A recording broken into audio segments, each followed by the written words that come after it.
Hai uummata qashtii nageenyi koo kan jaalalaa kan kabajaa bakka jirtan maratti isiniif haa ta'u. Akkam jirtu nagaa keessanii anillee nagaa guutuun qabaa galanni waaqaaf haa ta'u. Egaa mana kootiif aaraa kan taatan subscribe gochuun maatii keenyatti dabalamaa viidiyoo keenya yoo jaalattan laayikii godhaa.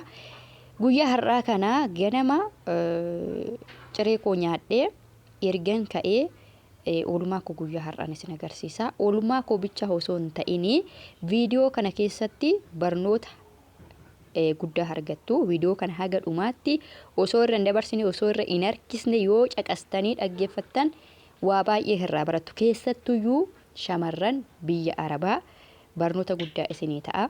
Egaa oolmaan koo guyyaa har'aa wayaa yookiin huccuu kiyyan miicaa guyyaa sanbataa yeroo hedduu maal ittiin dabarsa oolmaan koo maalidha yoo jettanii huccuu nan miicaa akkasuma qaama keenya hin dhiqannaa rifeensa keenya in sirreeffannaa guyyaa dilbataa immoo charchii deemna.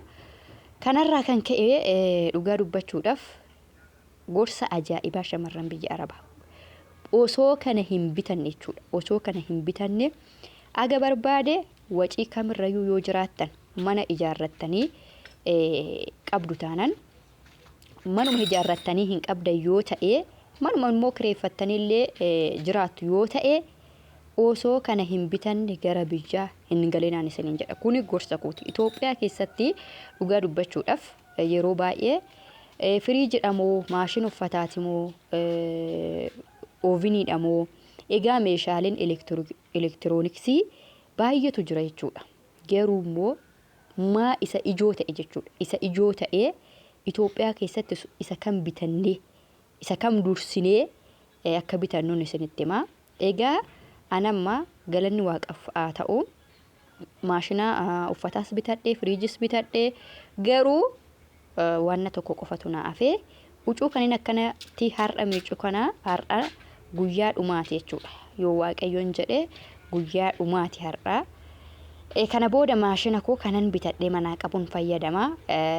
Ibsaanis naasirrataa jira.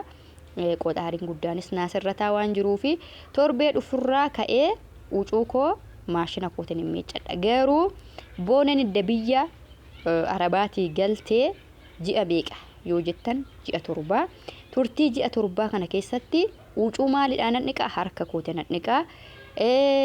Egaa wantoota baay'ee jechuudha. Huccuu qofa osoo hin taane waa baay'eedha jechuudha. Viidiyoo isin hojjechaan ture haala jireenya koo biyya Arabaa irraa galee haala jireenya koo hundumayyuu viidiyoo isin wawwaraaban ture. Garuu galanni waaqaaf haa ta'u waanni ani hin bitanne waanni na hir'ate hin jiru. Waan tokko bichaadha kan na hir'ate Itoophiyaa galee. Innis egaa sababa ibsaarraan kan ka'e waanan bitadhe sana maashinas ta'ee akka garaa kootti waanan bitadhee manaa qabu sana fayyadamuu hin dandeenye sababa ibsaatiin.